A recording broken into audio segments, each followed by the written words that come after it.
Sunday, and time for another episode of Record Collecting with the Quill. For this week, we will continue where we left off last Sunday with great live albums. But before we start, be sure to subscribe to our YouTube channel. Click down below and also hit that little notice bell as well so you don't miss out on any future episodes. So, let's start. Start with this one, the Red Devils Kinking. This is a great live blues album by a band only did one album, this one, before they split up. They were found by Rick Rubin, the producer, and he signed them to his Def Jam label.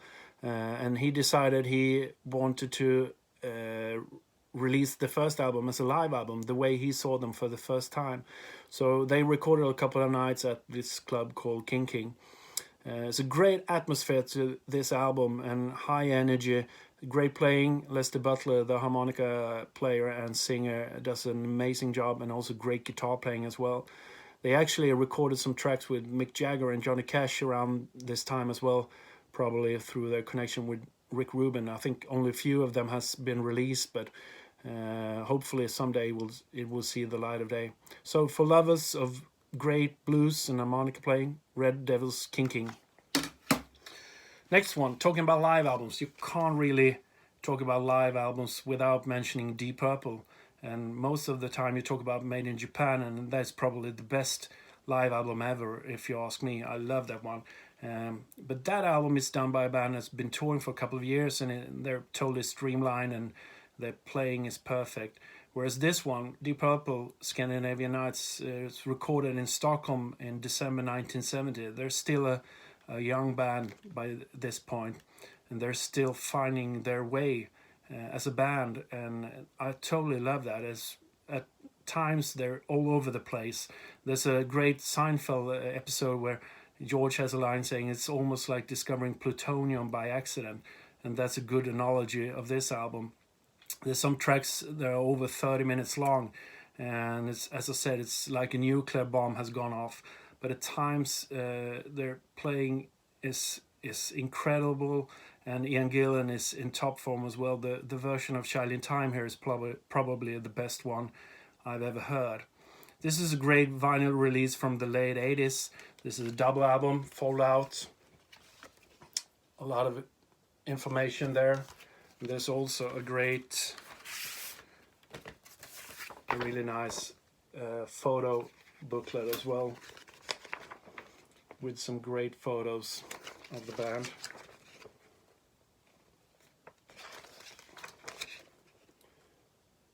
As you can see, and a great band shot there as well. Great one.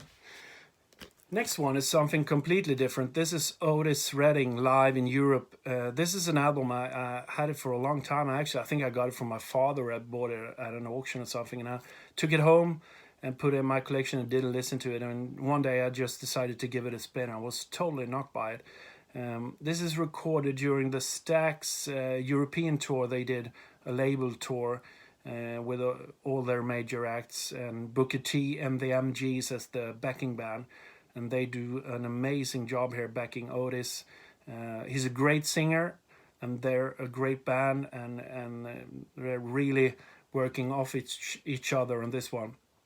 I really enjoy the playing, as I said, and Otis is great with the audience and an amazing singer. And the recording is not something you would call high fidelity in any way, but it catches the atmosphere really good of the event. So check that one out. It's on Stax. Otis live in Europe. It was still in shrink wrap, so it was a little bit shiny, that one. Next one, in the same sort of in the same area of music, Joe Cocker, Mad Dog, and Englishman. This one has a little bit of everything. It's soul, it's blues, it's gospel, it's rock and roll. Was done fairly quickly, this one. Joe had a tour in America and didn't have a band, so he turned to Leon Russell, who put together an amazing band with a lot of players. I think there's like 7 different singers on this one, 2 or 3 drummers, there's a horn section, keyboard players, everything. And everyone gets to sing a song or two. But it's an amazing album. It's really swinging, and a lot of it has to do with two amazing drummers. First, Jim Gordon was a famous drummer in the 60s and 70s, played on a lot of great albums, then turned completely mad and killed his own mother in the early 80s. So he's been in prison ever since. And also Jim Keltner, probably the most famous session drummer ever, played on just about every record there is, or with a lot of all the bigger acts. This is a great, as I said, it's swinging, and a lot of great cover tracks. They cover the Beatles, they cover the Stones, Dylan, Ray Charles also. This is great, also fold out. First folds out this way. There you have a photo of the touring party. As I said, there's a lot of people involved. And also it folds out a second time. So you get this this way. This great photo poster. And this is why we love vinyl records. Can't do this with the CD, can you? That's right. Joe Cocker, Mad Dogs, an Englishman. And the last one, Slade Alive. This band was really big in the UK in the 70s, and they also had a couple of major hits in the early 80s. I remember as a kid they had My Oh My and Runaway. This is the first live album they ever made. It's recorded in the studio actually, but with the live audience over 3 nights. Lots of covers on this one as well. But it's great. They were really high energy band, and also a lot of it has to do with Noddy Holder's fantastic voice. He sounds like a meaner version of Blackie Lawless, if that's possible. And also he's great at getting the audience involved in the act as well.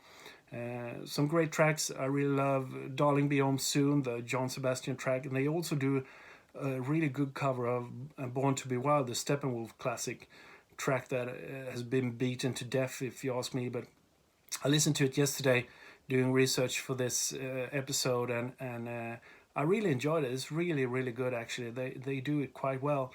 An amazing band. They're not. There's a couple of. I think there's been a Slade 2 version of this band touring for I don't know, forever. But it's a shame they're not around anymore. I think all the members are still alive, but it's not my decision. But it would be cool to see them. Nod is a great singer and kind of forgotten as well. So check that one out.